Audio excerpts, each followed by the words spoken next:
Hello दोस्तों, आप हैं हमारे साथ हमारे YouTube channel target exam only पर। टारगेट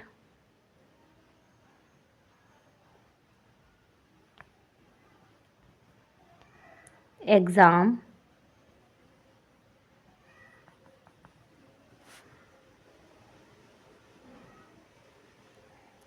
ओनली पर हैं। और जैसा कि आप सभी को पता है, यहाँ पर हम फर्स्ट सेमेस्टर वालों के लिए यूपी डीएलएड फर्स्ट सेमेस्टर वालों के लिए प्रशिक्षु बैच लेके आए हैं। और इस प्रशिक्षु बैच का जो है बिल्कुल ये प्रशिक्षु बैच जो है आपके लिए एकदम से निःशुल्क लाया गया है। इसके लिए आपको कोई भी फीस नहीं देनी है, कोई भी पैसा नहीं देना, कुछ भी नहीं देना, ठीक है। तो यहाँ पर मैं आपको एक बार अपना शेड्यूल दिखा देती हूँ कि कौन कौन सी क्लासेस हमारी हो रही हैं और कौन कौन से टीचर आपको किस किस सब्जेक्ट को पढ़ा रहे हैं, ठीक है। काजल मैम, मैं आपको जैसे, ठीक है, तो मैं आपको हिंदी पढ़ा रही थी, हिंदी हम कंप्लीट कर चुके हैं, ठीक है।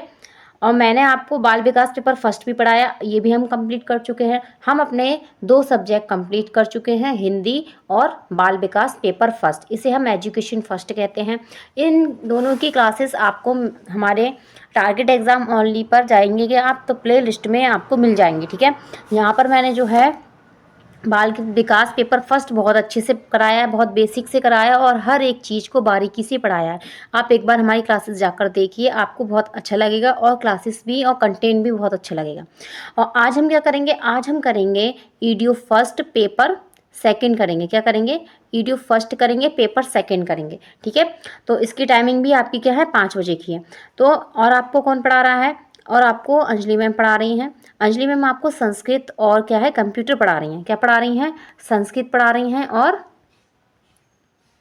संस्कृत और कंप्यूटर पढ़ा रही हैं आपको, ठीक है। और जो है आपको रंजीत सर पढ़ा रहे हैं। तो रंजीत सर आपको क्या पढ़ाएंगे, रंजीत सर आपको मैथ्स पढ़ाएंगे, ठीक है। और उनके मैथ की क्लास की होती है 6 बजे की होती है, ठीक है। मैक्सिमम ज़्यादा से ज़्यादा हमारे जो सब्जेक्ट हैं उनका हम कंप्लीट सिलेबस कर चुके हैं। थोड़े बहुत सब्जेक्ट ही पढ़े बचे होंगे जिनको हमें करना है। तो सबसे पहले हम उन्हीं सब्जेक्ट्स को लेके आए थे आपके लिए जो आपके पेपर में सबसे ज़्यादा मार्क्स के हैं और या जिनमें आपकी बैक लगने की संभावना ज़्यादा होती है, सही है।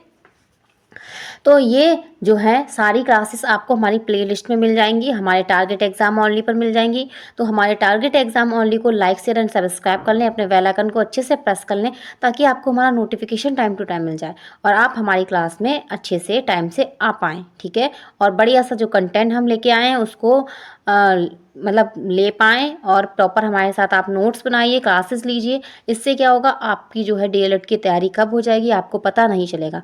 अगर आप शुरू से तैयारी करते हुए नहीं चलेंगे तो आपको बाद में बहुत ही कठिनाइयों का सामना करना पड़ेगा, ठीक है। क्योंकि बहुत सारा कंटेंट है, उसको पढ़ने में, एकदम से नई चीज़ों को पढ़ने में जो है हमें समय लगेगा, ठीक है। तो इसीलिए हम कह रहे हैं आप टाइम टू टाइम हमारी क्लासेस देखिए और नोट्स बनाइए। नोट्स नहीं बना पा रहे हैं तो आपको हमारे टेलीग्राम चैनल पर जो है पीडीएफ प्रोवाइड करा दी जाएगी। आप वहाँ से जो है पीडीएफ निकाल के पढ़ सकते हैं, ठीक है, कोई टेंशन नहीं है। पहली वीडियो में हमने क्या जाना था, एजुकेशन पेपर फर्स्ट की पहली वीडियो में हमने जाना था सिलेबस डिस्कशन। क्या जाना था, सिलेबस डिस्कशन जाना था। तो देखते हैं एजुकेशन पेपर सेकंड।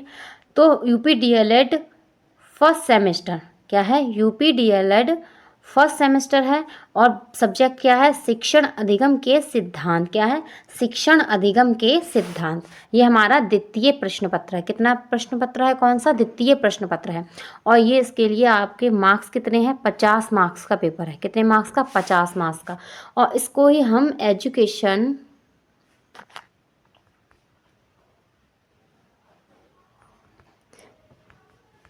इसी को हम ईडीओ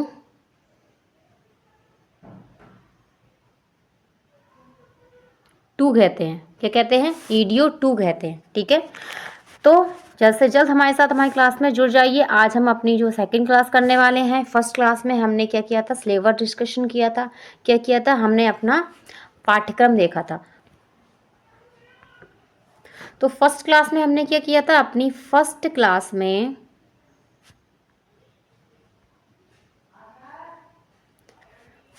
में हमने सिलेबस डिस्कशन किया था। सिलेबस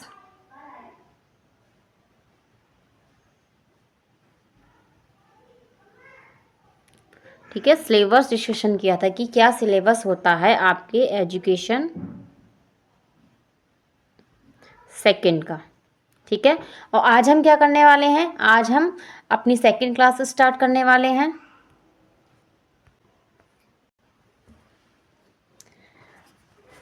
तो आज हम जो करने वाले हैं, आज हम जानेंगे जो हमारा शिक्षा है, शिक्षा का जो है थोड़ी हिस्ट्री जानेंगे और उसका अर्थ जानेंगे। आज हम क्या करने वाले हैं, चलिए देखते हैं। आज हम करने वाले हैं कि शिक्षा का अर्थ क्या होता है, ठीक है, कि शिक्षा का अर्थ है क्या, कि ये क्या है शिक्षा जो हम इसको पढ़ रहे हैं, ठीक है। तो आपके शिक्षण अधिगम के सिद्धांत से पहले हम शिक्षा जानेंगे। क्या जानेंगे, शिक्षा जानेंगे कि शिक्षा क्या होती है, इसका अर्थ जानेंगे, इसकी परिभाषा देखेंगे, विशेषताएं या उद्देश्य मान लीजिए, इसके प्रकार देखेंगे। तो इन सारी चीज़ों को हम अपनी आज की क्लास में डिस्कशन करेंगे। और कुछ और भी इम्पोर्टेंट चीज़ें हैं जिनसे आपको क्वेश्चन बनते हैं, उनको भी मैं इसमें लेके आई हूँ, ठीक है। तो चलिए स्टार्ट करते हैं। जल्द से जल्द जुड़ जाइए मेरे साथ मेरी क्लास में, जल्द से जल्द जुड़ जाइए सभी बच्चे मेरे साथ मेरी क्लास में, ताकि आप जो हैं अच्छे से मेरी क्लास को देख पाएँ प्रॉपरली और नोट्स बना पाएँ, ठीक है। तो हम जानेंगे शिक्षा का शाब्दिक अर्थ। क्या जानेंगे, शिक्षा का शाब्दिक अर्थ। तो क्या है शिक्षा का शाब्दिक अर्थ, क्या होता है शिक्षा का। शिक्षा शब्द संस्कृत के शिक्ष धातु से शिक्ष धातु में आ प्रत्यय लगाने से हुआ है। क्या प्रत्यय लगाने से, आ प्रत्यय लगाने से हुआ है, जिसका तात्पर्य क्या होता है, सीखना और सिखाना। क्या तात्पर्य होता है शिक्षा का, सीखना और सिखाना। शिक्षा शब्द का अर्थ जो है, इसका शाब्दिक अर्थ क्या है, ये संस्कृत के शिक्ष धातु से, शिक्ष धातु में आ प्रत्यय लगाने से हुआ है। क्या लगाने से, आ प्रत्यय लगाने से हुआ है, जिसका तात्पर्य है सीखना और सिखाना। क्या है, सीखना और सिखाना, जिसे अंग्रेजी भाषा में एजुकेशन कहते हैं। क्या कहते हैं, एजुकेशन कहते हैं। इस शब्द की उत्पत्ति, एजुकेशन शब्द की उत्पत्ति कहाँ से हुई है, लैटिन भाषा से हुई है। और शिक्षा जो हिंदी में हम लिखते हैं, उस शब्द की उत्पत्ति कहाँ से हुई है, संस्कृत भाषा से हुई है, ठीक है। तो लैटिन भाषा के एजुकेशन शब्द से हुई है। किससे, लैटिन भाषा के एजुकेशन शब्द से हुई है। तो एजुकेशन के यहाँ पर तीन तरीके से इसको तोड़ा जा सकता है। इसके तीन बनते हैं। तो क्या बनते हैं, एजुकेटम, एजुकेयर, एजुकियर, ठीक है। एजुकेटम, एजुकेयर, एजुकियर, ठीक है। तो इन तीनों में डिफरेंस है। इसमें EDUCARE है, इसमें EDUCERE है, ठीक है। ये इसमें अंतर है, ठीक है। क्या अंतर है, ये क्या हो जाएगा, एजुकेशन के इन तीन वर्णों से हुई है, ठीक है, लैटिन भाषा के।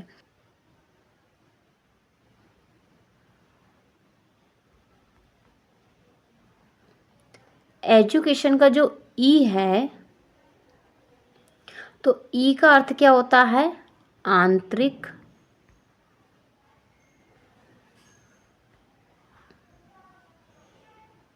आंतरिक, ठीक है। और यहाँ पर जो ड्यूको है, क्या है, ड्यूको,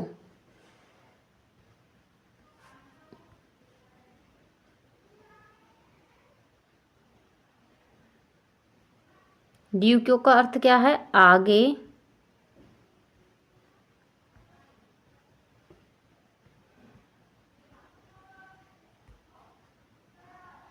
आगे बढ़ना, ठीक है। क्या अर्थ है, आगे बढ़ना। एजुकेशन के ई का अर्थ है आंतरिक और ड्यूको का अर्थ क्या है, आगे बढ़ना। क्या है, आगे बढ़ना, ठीक है।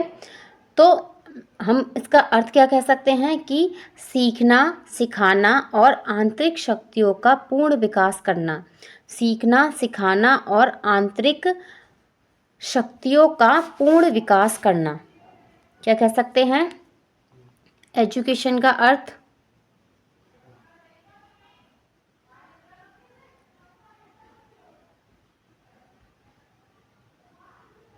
का अर्थ क्या होगा,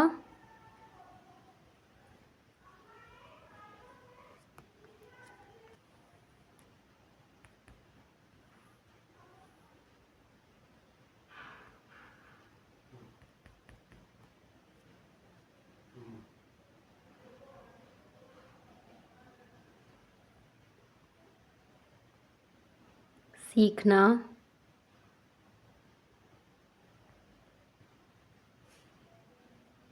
सिखाना, सीखना, सिखाना और क्या है?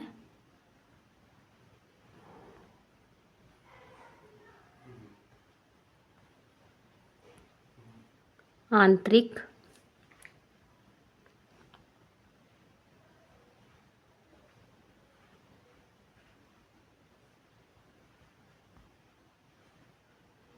शक्तियों का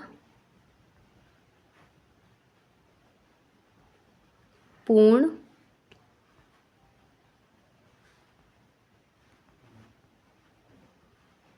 विकास करना। ठीक है, ये क्या हो जाएगा? एजुकेशन का अर्थ हो जाएगा। ठीक है, एजुकेशन का शाब्दिक अर्थ मैंने आपको बताया कि शिक्षा शब्द की उत्पत्ति क्या है? शिक्ष धातु से हुई है, संस्कृत के शिक्ष धातु से हुई है। ठीक है, जिसका अर्थ क्या होता है? सीखना या मान लीजिए ज्ञान देना। ठीक है, तो यहाँ पर हमने एजुकेशन इंग्लिश में हमने जाना कि इंग्लिश के इसमें जो है 3 है, एजुकेटम है, एजुकेयर है, एजुकियर है। ठीक है, तो एजुकेटम, एजुकियर और एजुकेयर। ठीक है, केयर, कियर, तो इसको आप याद रखना।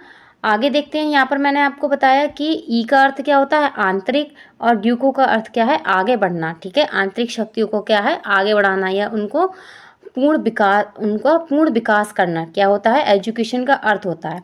इंग्लिश में पूछा जाए तो लैटिन भाषा से हुआ है, हिंदी में पूछा जाए तो संस्कृत से हुआ है। ठीक है, अब हम आगे देखेंगे। इसके बाद यहाँ पर आप या ऐसे देख लीजिए, यहाँ पर शिक्षा क्या है? शिक्ष धातु से बना है। किससे? शिक्ष धातु से बना है। शिक्ष का अर्थ क्या होता है? आत्मज्ञान, आत्मज्ञान मान लीजिए, सीखना मान लीजिए, ज्ञान मान लीजिए। ठीक है, और एजुकेशन जो है 3 शब्दों से बना है। क्या है? इंग्लिश में जो एजुकेशन है वो 3 शब्दों से बना है। मैंने बताया आपको, एजुकेटम, एजुकेयर और एजुकियर। तो एजुकेटम का अर्थ क्या है? कार्य शिक्षण। ठीक है, एजुकेयर का अर्थ क्या है?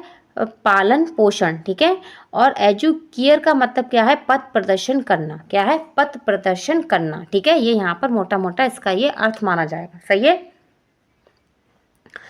ठीक है, तो सीखना, सिखाना और आंतरिक शक्तियों का पूर्ण विकास करना ही क्या है? एजुकेशन है। तो आई होप आप एजुकेशन का अर्थ अच्छे से समझ पाए होंगे। आपको आता है तो आप जो है इसको इसी तरीके से लिख के आइए जैसे मैंने आपको यहाँ पर ये ऐसे बताया है। ठीक है, क्योंकि इससे आप लिख के आएंगे तो टीचर को प्रॉपरली क्या है कि समझने में भी आसानी होगी और वो समझ पाएगा कि बच्चे को एजुकेशन का कम से कम अर्थ तो पता है। तो सबसे पहले हम जो सब्जेक्ट पढ़ रहे हैं हमें उसका अर्थ जानना बहुत ज़रूरी है कि उसका अर्थ क्या है, कि आखिरकार वो है क्या। सही है, तो यहाँ पर हमने अर्थ जान लिया। अब हम आगे चलते हैं। आगे हम क्या देखेंगे? इसके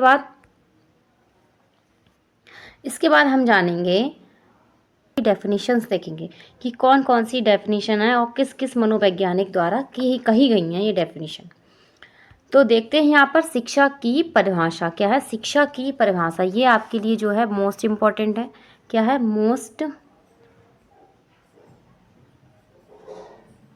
मोस्ट इम्पॉर्टेंट है, क्योंकि कोई भी टीचिंग एग्ज़ाम ले लीजिए, किसी भी आप टेट लीजिए, आप TET, C TET, super TET कोई भी ले लीजिए, DSSS भी ले लीजिए, KVS ले लीजिए, सभी में शिक्षा से रिलेटिव आपको जो है डेफिनेशंस पूछी जाती हैं। और आप प्रीवियस ईयर उठा के भी देख लीजिए, BTC में आपको जो है ये डेफिनेशंस मिल जाएंगी। सही है, और ये डेफिनेशंस जो हैं आपको 1 नंबर में भी आती हैं, कभी कभी आपको 1 नंबर और 2 नंबर में भी पूछ ली जाती है। दोनों क्वेश्चंस में आपको डेफिनेशन देखने को मिल सकती हैं। सही है, तो बहुत ही इंपॉर्टेंट चीज़ मैं आपके लेके आई हूँ। तो जल्द से जल्द चलिए यहाँ पर हम देखते हैं कि एजुकेशन की परिभाषा क्या हो सकती है और कौन कौन से राइटर हैं या मनोवैज्ञानिक हैं जिन्होंने ये डेफिनेशन दी है। तो पहले इसमें है एडम्स। क्या है? एडम्स ने क्या कहा है? शिक्षा द्विध्रुवीय प्रक्रिया है। कैसी है? द्विध्रुवीय प्रक्रिया है। तो क्यों है द्विध्रुवीय प्रक्रिया? तो कौन कौन सी चीज़ें बताई हैं द्विध्रुवीय प्रक्रिया में? 2 चीज़ें इन्होंने बताई हैं। तो इसमें पहला इन्होंने क्या बताया है? इन्होंने पहला यहाँ पर बताया है कि शिक्षक है, शिक्षक होगा और क्या होगा? छात्र होंगे। ठीक है, शिक्षक होंगे और छात्र होंगे। तो एडम्स ने कहा है शिक्षा द्विध्रुवीय प्रक्रिया है, जिसमें शिक्षा होगा और छात्र होगा, इसीलिए इसे द्विध्रुवीय प्रक्रिया कहा जाता है। और जॉन डीवी के अनुसार देखते हैं तो जॉन डीवी ने कहा है, तो जॉन डीवी ने कहा है कि शिक्षा त्रिध्रुवीय प्रक्रिया है। कैसी प्रक्रिया है? शिक्षा त्रिध्रुवीय प्रक्रिया है। तो देखेंगे कि शिक्षा को इन्होंने त्रिध्रुवीय प्रक्रिया कैसे बताया। इन्होंने क्या कहा है, इन्होंने कहा था कि शिक्षा में 3 चीज़ें महत्वपूर्ण होती हैं। क्या क्या होती हैं? एक तो हो गया आपका शिक्षक, शिक्षक हो गया, ठीक है, छात्र हो गए, और एक चीज़ इन्होंने एक और चीज़ बताई थी, वो क्या बताया था? पाठ्यक्रम बताया था। ठीक है, क्या बताया था? पाठ्यक्रम बताया था।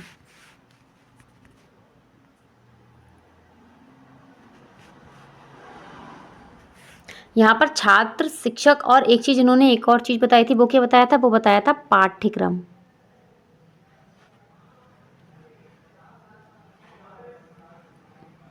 ठीक है, ये जो है जॉन डीवी के अनुसार बताया गया है कि शिक्षा त्रिध्रुवीय प्रक्रिया है। तो त्रिध्रुवीय में क्या क्या चीज़ें आती हैं? 3 चीज़ें आती हैं, शिक्षक, छात्र और पाठ्यक्रम।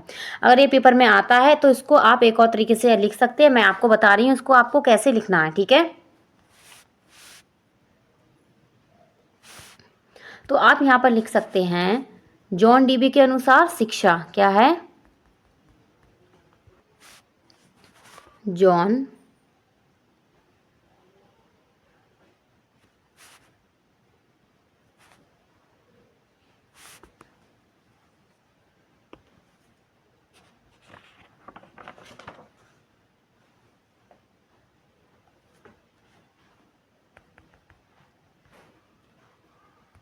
जॉन ड्यूवी के अनुसार, किसके अनुसार? ड्यूवी के अनुसार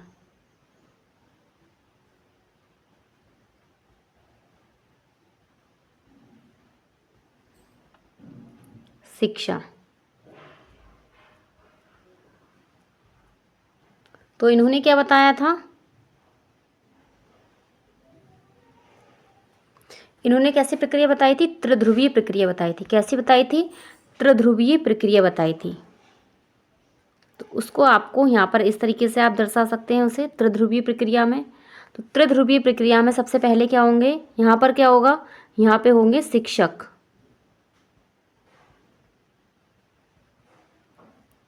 क्या होगा? शिक्षक होगा। फिर यहाँ पर क्या होंगे? यहाँ पर होगा छात्र, छात्र। और यहाँ पर क्या आएगा? यहाँ पे आएंगे पाठ्यक्रम।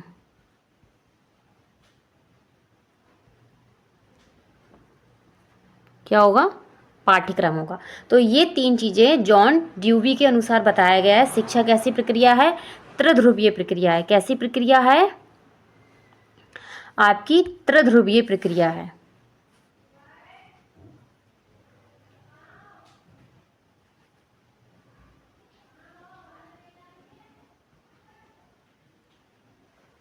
ठीक है, त्रिध्रुवीय प्रक्रिया है।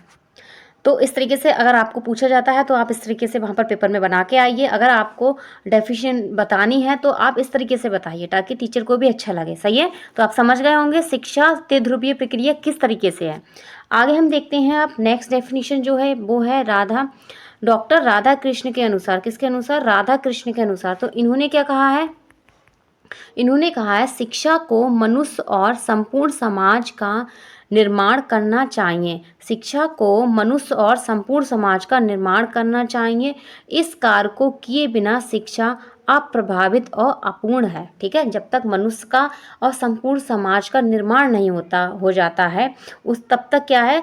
शिक्षा जो है अब क्या है? पूर्ण नहीं होगी और प्रभावित नहीं होगी। मतलब वो प्रभावित नहीं होगी जब तक जो है मनुष्य और समाज का निर्माण ना होता है या उसका कल्याण ना हो जाए। तो ये किसके अनुसार कहा गया है? ये डॉक्टर राधा कृष्ण जी के अनुसार कहा गया है। अब आगे चलते हैं और देखते हैं। इसके बाद आगे हमारी और डेफिनेशन है वो है महात्मा गांधी जी के अनुसार। किसके अनुसार? महात्मा गांधी जी के अनुसार। जी बहुत इंपॉर्टेंट डेफिनेशन है, आपको ये पेपर में अलग से बहुविकल्पी में पूछी जाती है, ठीक है। तो इन्होंने क्या कहा, इन्होंने कहा है गांधी जी शिक्षा को मानव के सर्वगीण विकास का सशक्त माध्यम मानते थे, ठीक है। उनका मानना था कि शिक्षा बालक के शरीर, मन और आत्मा का सर्वोत्तम गुण सर्वोत्तम गुणों के समान होनी चाहिए, ठीक है। तो ये महात्मा गांधी जी का कहना था।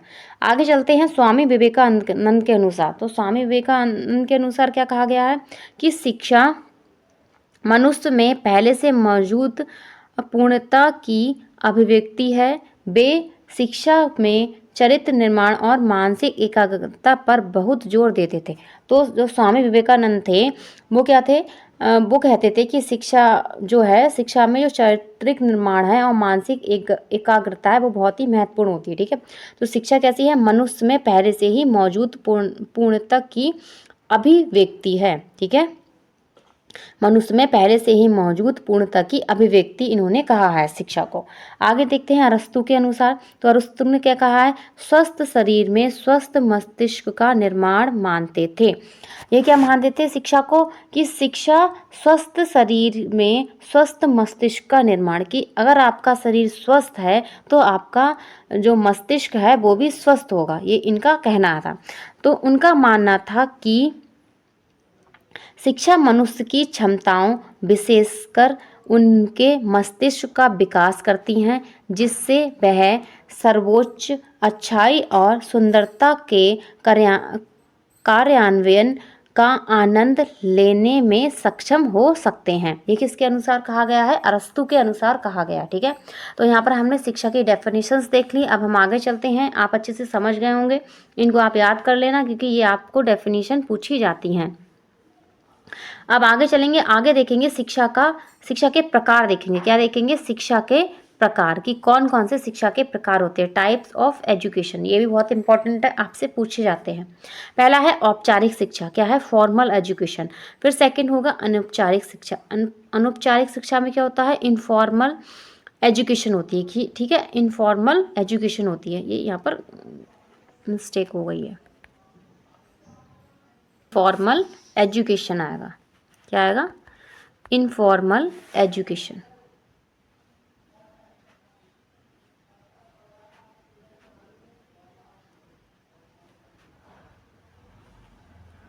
ठीक है। और थर्ड इसमें है, थर्ड हमारा इसमें क्या है, थर्ड है इसमें अनौपचारिक शिक्षा। कौन सी शिक्षा, अनौपचारिक शिक्षा। तो इसे हम इंग्लिश में कहते हैं नॉन फॉर्मल एजुकेशन। क्या कहते हैं, नॉन फॉर्मल एजुकेशन, ठीक है। अब हम एक एक करके इसके बारे में जानेंगे। तो औपचारिक शिक्षा, तो औपचारिक शिक्षा कहाँ पर दी जाती है, विद्यालय में, स्कूल में और विश्वविद्यालय में दी जाने वाली शिक्षा क्या होती है, औपचारिक शिक्षा होती है। औपचारिक शिक्षा की और क्या पहचान होती है, औपचारिक शिक्षा में हमारा जो होता है निश्चित पाठ्यक्रम होता है, निश्चित समय होता है, ठीक है, और जो है एक टीचर होता है हमें बताने वाला, ठीक है। ये क्या होती है, हमारी औपचारिक शिक्षा होती है। एग्जाम्पल में हम विद्यालय, कॉलेज और विश्वविद्यालय मान सकते हैं। अनौपचारिक शिक्षा क्या होती है, अनौपचारिक शिक्षा जैसे होती है हम परिवार में, समुदाय में और व्यक्तिगत अनुभव से प्राप्त होने वाली शिक्षा को क्या कहते हैं, जो है अनौपचारिक शिक्षा कहलाती है। इसका ना तो कोई निश्चित समय होता है, ना ही निश्चित जो होता है पाठ्यक्रम होता है, ठीक है।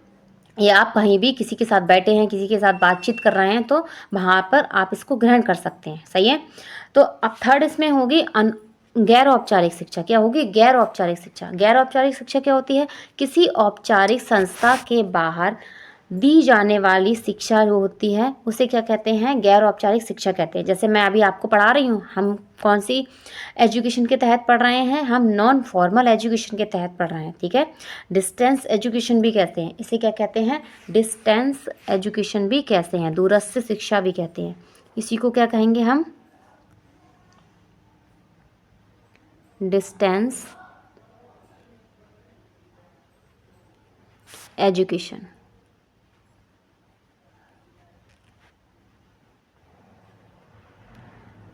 ठीक है। तो कौन सी एजुकेशन, डिस्टेंस एजुकेशन, इसे हम क्या कहेंगे, दूरस्थ शिक्षा कहेंगे, ठीक है। जैसे हम आपको ऑनलाइन पढ़ा रहे हैं और आप पढ़ रहे हैं, कोई निश्चित समय नहीं है, पाठ्यक्रम तो है, टीचर भी हैं, ठीक है, लेकिन कोई निश्चित समय नहीं है, ठीक है। जब आपका मन करता है तब आप पढ़ते हैं, जब आपका मन नहीं करता तो नहीं पढ़ते हैं, ठीक है। अगर आप अभी नहीं पढ़ रहे हैं तो आप बाद में रिकॉर्डेड क्लास देखेंगे हमारी, ठीक है। तो ये हमारी क्या होती है, गैर औपचारिक शिक्षा होती है, डिस्टेंस एजुकेशन होती है। इसी को हम क्या कहते हैं, इसी को और हम क्या कहेंगे, डिस्टेंस एजुकेशन के दूरस्थ शिक्षा कहेंगे। क्या कहेंगे, दूरस्थ शिक्षा कहेंगे, ठीक है। तो यहाँ पर हमने तीनों देख लिए हैं, प्रकार देख लिए हैं शिक्षा के। अब हम आगे चलते हैं। बहुत अच्छे से मैं आपको समझा पाई होंगी। अगर आपको समझ में आ रहा है तो कमेंट बॉक्स में कमेंट जरूर करना, और जो है अपने दोस्तों को भी जोड़ लीजिए ताकि वो भी शिक्षा का पूरा संपूर्ण ज्ञान ले सके कि शिक्षा है क्या, ठीक है। अब हम आगे चलते हैं, शिक्षा की प्रकृति देखते हैं कि कैसी प्रकृति है इसकी, ठीक है। तो पहले इसमें है गतिशील और विकासशील। कैसी है, गतिशील और विकासशील। शिक्षा कैसी होती है, गतिशील होती है, ठीक है, और कैसी होती है, विकासशील होती है। इसमें क्या है, जैसे जैसे हम सीखते जाते हैं वैसे वैसे इसमें परिवर्तन आता रहता है। शिक्षा कभी भी स्थिर नहीं रहती है। कैसी नहीं रहती, स्थिर नहीं रहती है। आपसे पूछा जाएगा क्वेश्चन में, शिक्षा कैसी प्रक्रिया है, स्थिर, अस्थिर या स्थिर अस्थिर दोनों या इनमें से कोई नहीं। तो वहां पर आप क्या कहेंगे, स्थिर। कैसी नहीं रहती, स्थिर नहीं रहती है, ठीक है, बल्कि समय, स्थान और आवश्यकता के अनुसार बदलती रहती है, ठीक है। अब ऐसे थोड़ा ना हम बड़े हो गए तो हम छोटा बड़ा ही पढ़ते रहेंगे, या हम जो है दूसरों के कहने से ही, मतलब कि टाइमिंग से हम पढ़ते रहेंगे। अब हम जो है अपने मन से पढ़ते हैं, जब हमारा मतलब कि जब मन होगा तब हम पढ़ते हैं। तो ये क्या है, शिक्षा क्या है, अस्थिर या स्थिर नहीं है, ठीक है। आगे सेकंड देखते हैं। सेकंड इसकी प्रकृति कैसी है, व्यक्तिगत और सामाजिक। कैसी है, व्यक्तिगत और सामाजिक। शिक्षा कैसी है, व्यक्तिगत है और सामाजिक है। तो शिक्षा व्यक्ति के भीतर की क्षमताओं को विकसित करती है और उसे समाज का एक जिम्मेदार सदस्य बनाने के लिए तैयार करती है। क्या, जैसे कि हम जो हैं, जैसे जैसे शिक्षा का हमारे अंदर विकास होता रहता है, हम मैच्योर होते रहते हैं, और जो है हम अपने साथ साथ अपने समाज को भी क्या है, कुछ ना कुछ सिखाते रहते हैं, ठीक है। और उसके समाज के प्रति हमारी क्या है, बहुत सारी रिस्पॉन्सिबिलिटी बन जाती हैं, ठीक है। अब हम आगे देखते हैं। थर्ड इसमें है ज्ञान और कौशल का विकास। शिक्षा की प्रक्रिया कैसी है, ज्ञान और कौशल का विकास। तो शिक्षा ज्ञान, कौशल और दृष्टिकोण का एक क्या है, भंडार है, जो व्यक्तियों को विभिन्न चुनौतियों का सामना करने और सफलता प्राप्त करने में मदद करती है। शिक्षा एक ऐसा हथियार है हमारा कि कोई भी हमारे सामने चुनौती आ रही है, हम उसको पार कर सकते हैं, और हम जो कुछ भी बनना चाहते हैं या जहाँ तक पहुँचना चाहते हैं वहाँ पर हम पहुँच सकते हैं। लेकिन किसके द्वारा, शिक्षा के द्वारा, ठीक है। किसके द्वारा, शिक्षा के द्वारा। आगे चलते हैं और देखते हैं इसमें। इसके बाद इसमें है सामाजिक और सांस्कृतिक प्रभाव। क्या है, सामाजिक और सांस्कृतिक प्रभाव। तो शिक्षा सामाजिक और सांस्कृतिक मूल्यों को बढ़ावा देती है और व्यक्तियों को अपने समाज और संस्कृति के बारे में जागरूक करती है, ठीक है। जैसे जैसे हम शिक्षित होते जाते हैं, हम अपने समाज और संस्कृति के प्रति भी क्या होते रहते हैं, जागरूक होते रहते हैं। और जो पुरानी नीतियाँ चली आ रही हैं, जो बेकार धारणाएँ चली आ रही हैं, अगर हम शिक्षित हैं तो हम उन सबको जो है, उन सब से निकलते हैं और औरों को भी उनसे निकालते हैं और जागरूक करते हैं, ठीक है। फिफ्थ इसमें है नैतिक विकास। तो शिक्षा नैतिक मूल्यों, सिद्धांतों और व्यवहार को सिखाती है। किसको सिखाती है, हमारे नैतिक मूल्य होते हैं, किस तरीके से हमें दूसरों से बातचीत करना है, कैसे समाज में उठना बैठना है, हमारे जो भी तौर तरीके हैं, हमारी संस्कृति है, वो सारी चीज़ें हमें सिखाती है। हमें मैनर्स कैसे मतलब दूसरों के सामने करना है, हमें अनुशासन सिखाती है, ठीक है। ये सारी चीज़ें हमें जो हैं शिक्षा के द्वारा ही आती हैं। ये किसके तहत आती है, ये नैतिक विकास के अंतर्गत आती हैं, ठीक है। तो यहाँ पर हमने प्रकृति भी देख ली शिक्षा की कहती है। अब हम यहाँ पर शिक्षा का उद्देश्य देखेंगे। तो ये सारे क्वेश्चन जो भी मैं आपको लेके आई हूँ टॉपिक वाइज, ये सारे क्वेश्चन आपसे पूछे जाते हैं कि शिक्षा का उद्देश्य बताइए, कि शिक्षा का उद्देश्य बताइए, कि शिक्षा की प्रकृति कैसी है, इसका वर्णन कीजिए। ये सब आपको क्वेश्चन पूछे जाते हैं। तो इसमें पहला उद्देश्य क्या हो, व्यक्तिगत विकास। क्या है, व्यक्तिगत विकास। तो शिक्षा का उद्देश्य व्यक्ति का शारीरिक, मानसिक, नैतिक और आध्यात्मिक विकास को बढ़ावा देना है। क्या है, शारीरिक, मानसिक, नैतिक और आध्यात्मिक विकास को बढ़ावा देना है। अब सेकंड इसमें है ज्ञान और विकास, ज्ञान और कौशल का विकास। तो शिक्षा का उद्देश्य व्यक्ति को ज्ञान और कौशल प्रदान करना है। क्या है, ज्ञान और कौशल प्रदान करना है, जो उसे जीवन की चुनौतियों का सामना करने और सफल होने में मदद होगा, ठीक है, मदद करेगा। तो शिक्षा का उद्देश्य क्या है, हमें जो है सारी चुनौतियां हमारे सामने जो आ रही हैं हमारे जीवन में, उससे निकालना है और हमें सफलता सफलता में मदद करना है। ठीक है, आगे देखते हैं समाजीकरण क्या है। शिक्षा का उद्देश्य क्या है, हमारा समाजीकरण करना। तो शिक्षा का उद्देश्य व्यक्ति में समाज का एक जिम्मेदार सदस्य बनाना है, जो सामाजिक मानदंडों और मूल्यों को समझकर और उनका जो है पालन करना है, जो हमने अभी आगे भी देखा। ठीक है, आगे देखते हैं। इसके बाद है आजीविका क्या है, आजीविका। तो शिक्षा का उद्देश्य व्यक्ति की आजीविका कमाने के लिए आवश्यक है कौशल और ज्ञान प्रदान करना। क्या है, कौशल और ज्ञान प्रदान करना। आगे देखते हैं और इसका उद्देश्य क्या है। तो आगे इसमें है नागरिक जागरूकता। तो शिक्षा का उद्देश्य व्यक्ति को एक जागरूक नागरिक बनाना है। क्या है, जो जागरूक नागरिक बनाना है, जो अपने अधिकारों और कर्तव्यों को समझता है और उसका पालन करता है, जो अपने अधिकारों को समझता है और उसका पालन करता है। अगला है समस्या समाधान। क्या है, शिक्षा का उद्देश्य क्या है, हमारी समस्या का समाधान करना है। तो शिक्षा का उद्देश्य व्यक्ति में समस्या समाधान कौशल का विकास करना है, ताकि वह जीवन की चुनौतियों का सामना कर सके। ठीक है, आगे इसके बाद है नैतिक विकास। नैतिक विकास में वही है, क्या है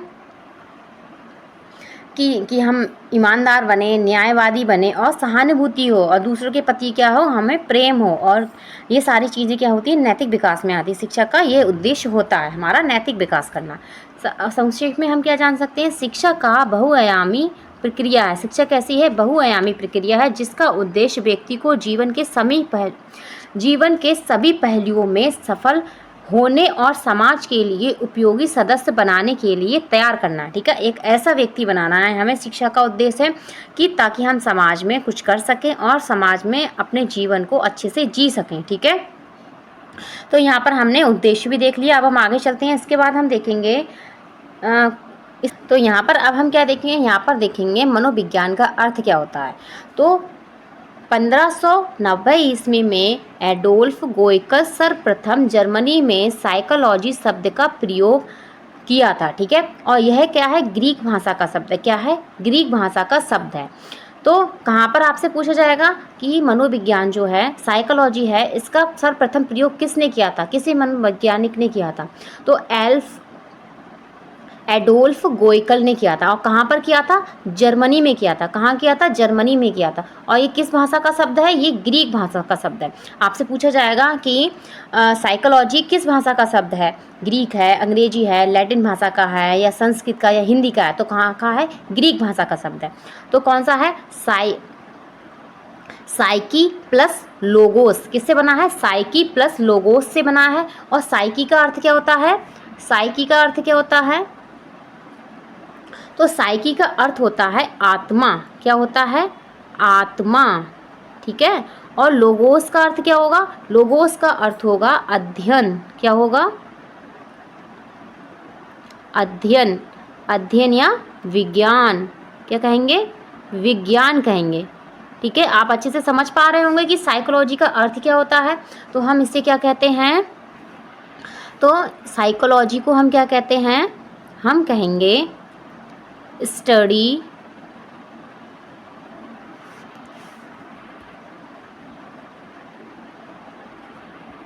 तो हम इसे क्या कहेंगे, हम कहेंगे स्टडी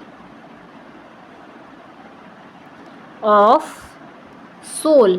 क्या कहेंगे, स्टडी ऑफ सोल कहेंगे। काय का विज्ञान है, आत्मा का विज्ञान। काय का विज्ञान, आत्मा का विज्ञान। ठीक है, तो स्टडी ऑफ सोल क्या होता है, साइकोलॉजी होता है। तो यहाँ पर इसका अर्थ आप अच्छे से समझ गए होंगे कि कब इसका प्रयोग किया गया था, कहाँ किया गया था और किसके द्वारा किया गया था। यहाँ से हमारे 2-4 क्वेश्चन बन गए और बहुत ही इंपॉर्टेंट क्वेश्चन बने। ठीक है, अब आगे चलते हैं, क्योंकि हम जब शिक्षा पढ़ रहे हैं तो शिक्षा का अर्थ हमें अच्छे से पता होना चाहिए। शिक्षा मनोविज्ञान पढ़ रहे हैं तो उसका अर्थ पता होना चाहिए। ठीक है, और जो भी हम पढ़ेंगे उसके बारे में पहले हम उसका इतिहास जानेंगे, उसके बाद हम पढ़ेंगे। ठीक है, अब हम आगे चलते हैं। इसके बाद देखिए मनोविज्ञान। इसके बाद हम क्या देखेंगे, इसके बाद हम देखेंगे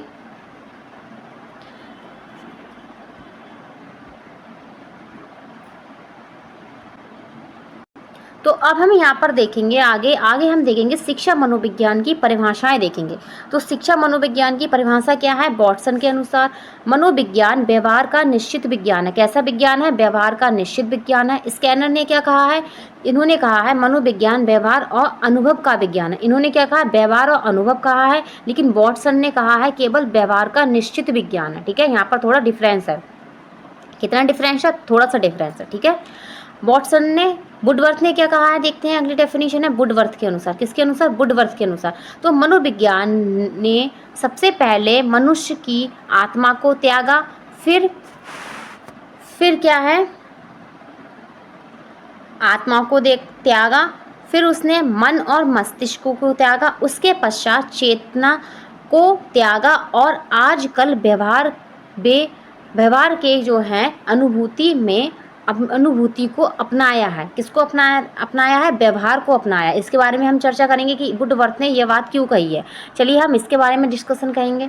ठीक है, तो देखते हैं मनोविज्ञान के अर्थ में परिवर्तन की किस तरीके से इसके अर्थ में परिवर्तन हुआ है। तो सबसे पहले क्या कहा गया था? पहले कहा गया था कि जो मनोविज्ञान है वो आत्मा का विज्ञान है। कैसा विज्ञान है? आत्मा का विज्ञान है। ठीक है, स्टडी ऑफ सोल, जैसे कि हमने जाना। तो ये किस समय कहा गया था? ये 400 से लेके 1600 में कहा गया था। कब कहा गया था? 400 से लेके 1600 में कहा गया था। तो उस समय कौन सी शताब्दी चल रही थी? उस समय 16वीं शताब्दी चल रही थी। ठीक है, तो इसका समर्थन किसने किया था? इसका समर्थन किया था अरस्तु ने, प्लेटो ने, और जो है और यूनानी है, और समस्त यूनानी थे उन्होंने किया था। और एक लोग यहाँ पर और थे जिसने किया था, वो थे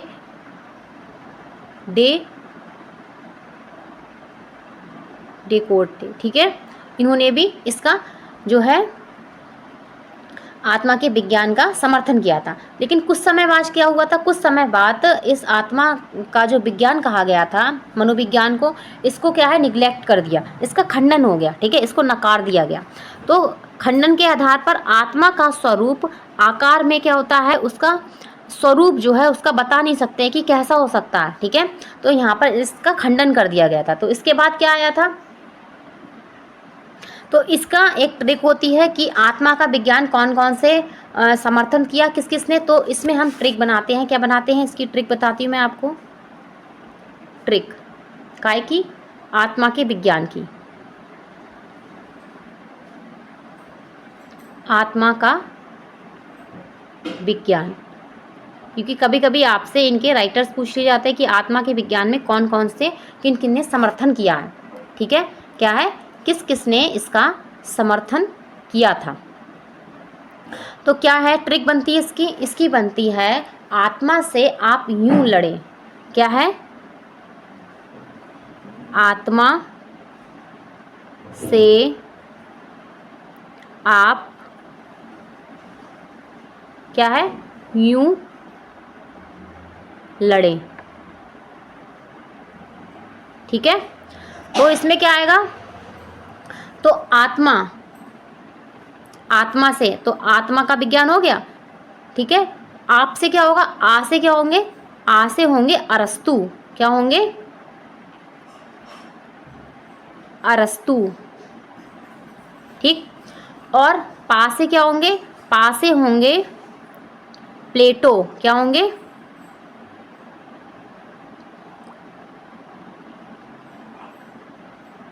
पा से क्या होंगे? प्लेटो।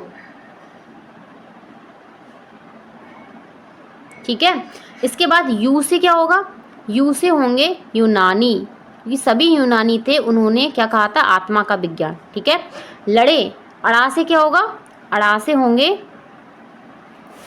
डेकार्ट।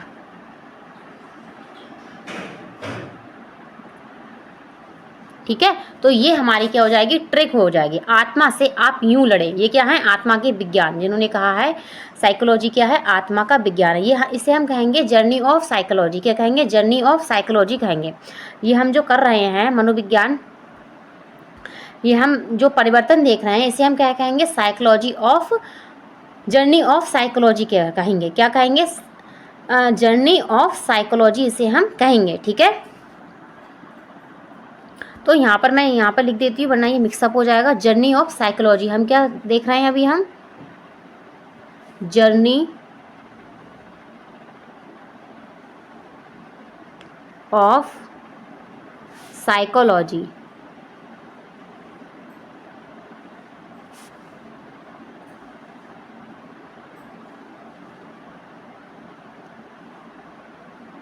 ठीक है, जर्नी ऑफ साइकोलॉजी। तो यहाँ पर हमने पहला देख लिया क्या है, आत्मा का विज्ञान। आगे हम देखते हैं, इसकी ट्रिक भी हमने देख ली कि ट्रिक क्या होती है। आपको समझ में आ रहा था और कमेंट बॉक्स में कमेंट करना ना भूलें। अब नेक्स्ट देखते हैं, इसके बाद है मन या मस्तिष्क का विज्ञान। इसके बाद क्या आया, मन और मस्तिष्क का विज्ञान आया। ठीक है, तो ये कब आया था, ये 17वीं शताब्दी में आया था। कब आया था, 17वीं। तो ये कब आया था, ये आपका आया था 17वीं शताब्दी में आया था। ठीक है, और इसका समर्थन किस किसने किया था, इसका समर्थन किया था पोम्पोलॉजी ने, कोर्ट ने और ह्यूम ने और थॉमस रीड ने। किसने, थॉमस रीड ने किया था। ठीक है, इसके बाद इसका भी खंडन हो गया कि इसको भी नकार दिया गया कि नहीं, ऐसा नहीं हो सकता है, जो साइकोलॉजी है वो मन और मस्तिष्क का विज्ञान नहीं हो सकता है। तो आगे देखेंगे, इसके बाद खंडन होकर कौन सा नया आया था, इसके बाद आया चेतना का विज्ञान। क्या आया, चेतना विज्ञान आया। तो चेतना का विज्ञान कब आया, ये आया 19वीं शताब्दी में। क्या अब आया, 19वीं शताब्दी में आया। और इसका समर्थन किसने किया, आपसे यहाँ पर जो है समर्थन इंपॉर्टेंट है, किस शताब्दी में आया ये इंपॉर्टेंट है। और ये इम्पॉर्टेंट है यहाँ पर कि समर्थन इसका किस किसने किया। तो इसका समर्थन किया था विलियम जेम्स ने किया था, विलियम रॉली ने किया था, और विलियम वुड ने किया था। किसने, कुर नहीं होगा यहाँ पे, वुड होगा। क्या होगा, वुड ने किया था, विलियम वुड ने किया था। कुछ समय बाद इसको भी क्या है, नकार दिया था, इसका भी खंडन कर दिया गया या इसको भी बंद कर दिया गया। फिर इसके बाद क्या कहा गया, तो खंडन में क्या कहा गया, खंडन के आधार क्या था कि चेतन मन के अलावा, चेतन मन के अलावा अर्धचेतन, अर्धचेतन व चेतन मन भी इम्पोर्टेंट है। क्या है, चेतन मन भी आवश्यक है। ठीक है, तो आगे देखते हैं, इसके बाद हमारा फोर्थ क्या आता है, इसके बाद मनोवैज्ञानिक ने किसको अपनाया था, इसके बाद आया व्यवहार और अनुभूति का विज्ञान। क्या आया, व्यवहार और अनुभूति का विज्ञान आया। तो व्यवहार और अनुभूति का विज्ञान कब आया था, ये आया था 20वीं शताब्दी में। ठीक है, कब आया था, 20वीं शताब्दी में आया था। ठीक है, तो इसको जो है फाइनली मनोवैज्ञानिकों ने व्यवहार और अनुभूति का विज्ञान इसको अपना लिया गया। कब अपनाया गया, 20वीं शताब्दी में अपनाया गया। इसका समर्थन किस किसने किया था, इसका समर्थन किया था स्कैनर ने किया था। किसने किया था, स्कैनर ने किया था। और किसने किया था, और किया था वॉटसन ने किया था। किसने किया था, वॉटसन ने किया था, मैकडूगल ने किया था, क्रो ने किया था, और थॉर्नडाइक थे। किसने किया था, और किया था थॉर्नडाइक थे।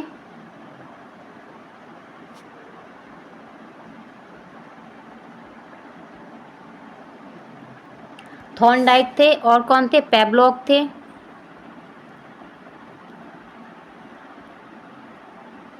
ठीक है, और कौन थे, मन थे। कौन थे, मन। ठीक है, तो इन लोगों ने व्यवहार और अनुभूति के विज्ञान को अपनाया था। तो वुडवर्थ ने क्या कहा था सर्वप्रथम मनोवैज्ञानिक ने अपनी आत्मा को छोड़ा। पहले हमने आत्मा का विज्ञान था, ठीक है, तो आत्मा को छोड़ा, फिर मन या मस्तिष्क को त्यागा। हमने मन और मस्तिष्क के विज्ञान का भी खंडन कर दिया। इसके बाद चेतन को त्यागा, जो चेतना का विज्ञान था, जो चेतना का विज्ञान था उसको भी हमने नकार दिया। इसके बाद वर्तमान में क्या है, वर्तमान में मनोविज्ञान व्यवहार की विधि स्वरूप को स्वीकार करता है। किसको करता है, व्यवहार के विधि स्वरूप को स्वीकार करता है। व्यवहार और अनुभूति का विज्ञान साइकोलॉजी है। ठीक है, आपसे पूछा जाए वर्तमान में साइकोलॉजी क्या है, तो वर्तमान में साइकोलॉजी क्या है, व्यवहार और अनुभूति का विज्ञान है। तो इसके लिए हम ट्रिक क्या बना सकते हैं, इसके लिए हमारी ट्रिक है, क्या होगी ट्रिक, बताऊं मैं ट्रिक, तो ट्रिक होगी शिवम को व्यवहार मन में। क्या है, शिवम को व्यवहार मन में। आगे लिखते हैं नेक्स्ट पेज पे,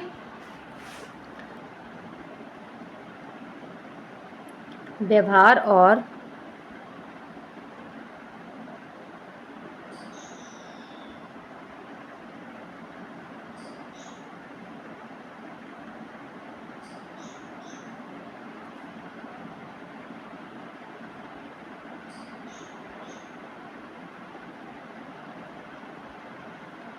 अनुभूति का विज्ञान। ठीक है,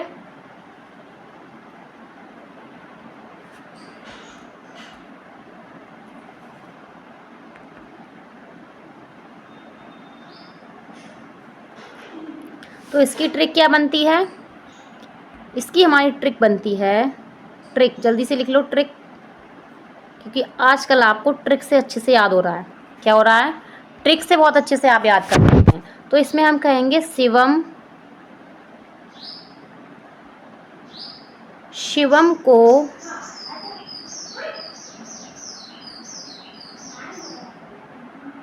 व्यवहार मन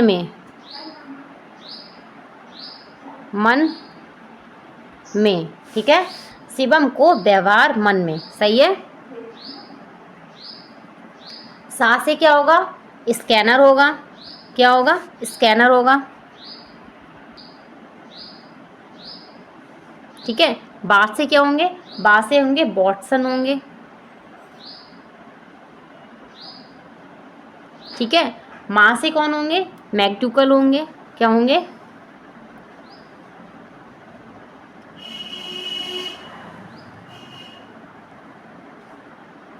मैकडूगल होंगे। इसके बाद क्या होंगे?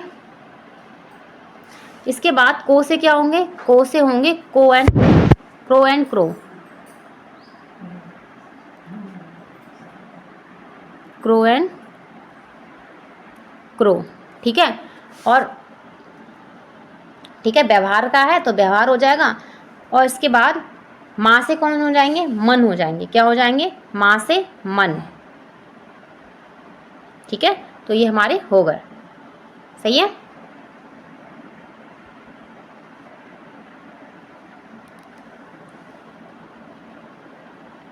ठीक है, ये हो गए हमारे, मन से मन हो गए। तो यहाँ पर इसकी ट्रिक हो गई। अब हम आगे चलते हैं। इसके बाद हम देखेंगे शिक्षा मनोविज्ञान। क्या देखेंगे? शिक्षा मनोविज्ञान की ये शिक्षा मनोविज्ञान क्या है, क्या जानेंगे? शिक्षा मनोविज्ञान के बारे में जानेंगे। तो यहाँ पर हम क्या जानेंगे? यहाँ पर हम जानेंगे कि शिक्षा मनोविज्ञान क्या है। क्या है? शिक्षा मनोविज्ञान क्या है? तो शिक्षा मनोविज्ञान के आपको पता है जनक कौन माने जाते हैं? शिक्षा मनोविज्ञान के जनक माने जाते हैं थॉर्नडाइक। कौन माने जाते हैं? थॉर्नडाइक। तो इसके जनक कौन है?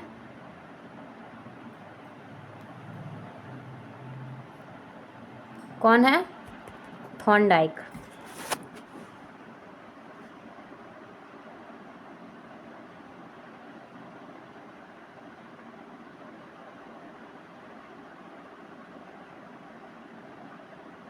शिक्षा मनोविज्ञान के जनक कौन है? थॉर्नडाइक है। ठीक है, तो शिक्षा मनोविज्ञान जो है वो क्या है? शिक्षा और मनोविज्ञान से मिलकर बना है। किससे मिलकर बना है? शिक्षा और मनोविज्ञान। तो शिक्षा है,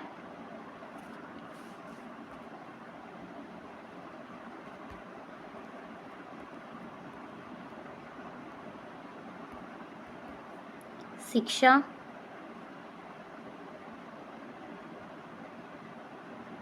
और क्या है? मनोविज्ञान। अभी हमने इसको अलग अलग पढ़ा, अब हम थोड़ा इसको शिक्षा मनोविज्ञान पूरा जान लेते हैं। सही है, तो शिक्षा का अर्थ क्या होता है? शिक्षा का अर्थ होता है व्यवहार में परिवर्तन। क्या होता है?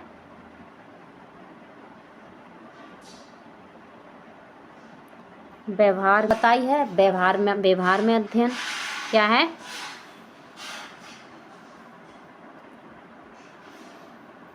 व्यवहार का अध्ययन।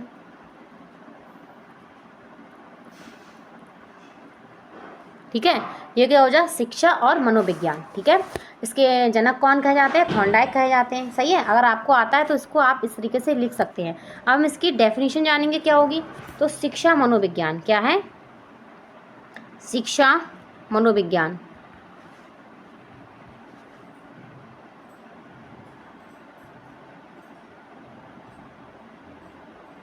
शिक्षा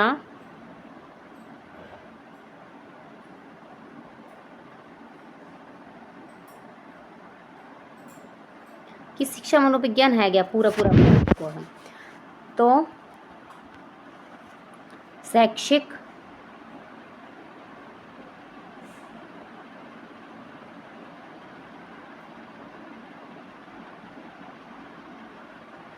शैक्षिक परिस्थितियों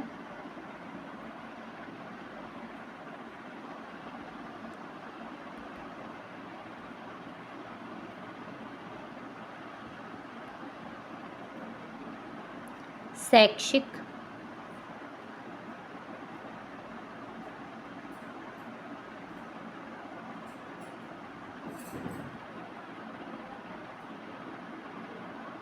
परिस्थितियों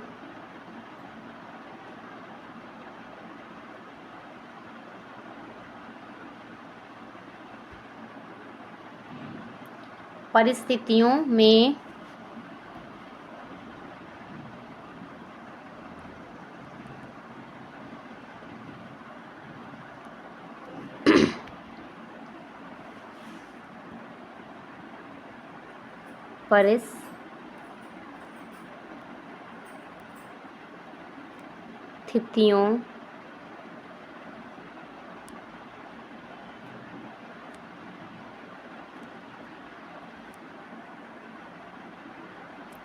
परिस्थितियों में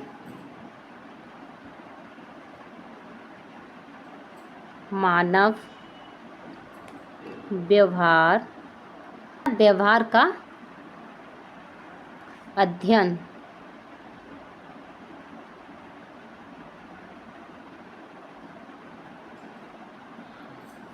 करना। ठीक है, ये क्या हो गया, ये हमारा क्या हो गया, ये हो गया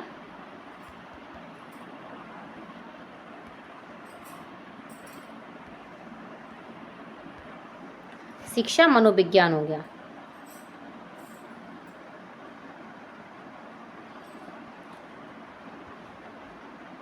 मनोविज्ञान हो गया ये हमारा। ठीक है, तो यहाँ पर हमने इसको भी देख लिया। तो यहाँ पर हमारी जो है, यहाँ पर हमारी क्लास कंप्लीट होती है। आपको क्लास कैसी लगी है तो मुझे कमेंट बॉक्स में कमेंट करना ना भूलें। और हमारी टारगेट एग्ज़ाम ओनली हमारे यूट्यूब चैनल टारगेट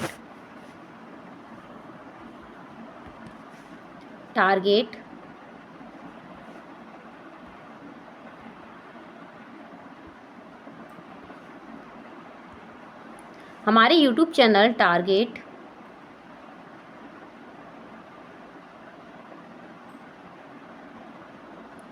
एग्ज़ाम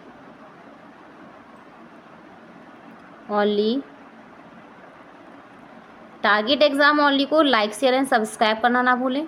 क्या है, लाइक शेयर एंड सब्सक्राइब करना ना भूलें। और अपने बेल आइकन को अच्छे से प्रेस कर लीजिए ताकि आपको हमारा क्लासेस का नोटिफिकेशन टाइम टू टाइम मिल सके। ठीक है, तो यहाँ पर हमने शिक्षा के बारे में जाना, शिक्षा क्या है, शिक्षा मनोविज्ञान क्या है, मनोविज्ञान क्या है, इनका अर्थ हमने डेफिनेशन और इसके बारे में बहुत अच्छे से जाना। ठीक है, आपको क्लास अच्छी लगी है तो मुझे कमेंट बॉक्स में कमेंट जरूर करना। आपको इसका अर्थ, परिभाषा और प्रकार और उद्देश्य, महत्व सबको समझ में आ गया है। ठीक है, तो ये क्लास बहुत इंपॉर्टेंट थी क्योंकि हम शिक्षा के बारे में जानना चाहते हैं तो हमें उसके बारे में भी पता होना चाहिए।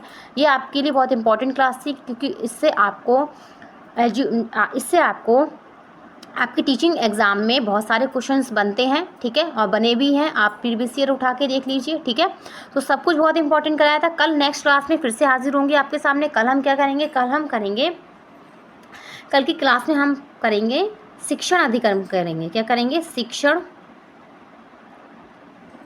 अधिगम के बारे में जानेंगे।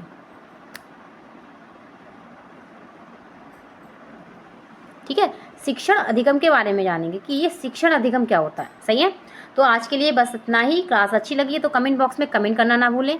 ओके, धन्यवाद।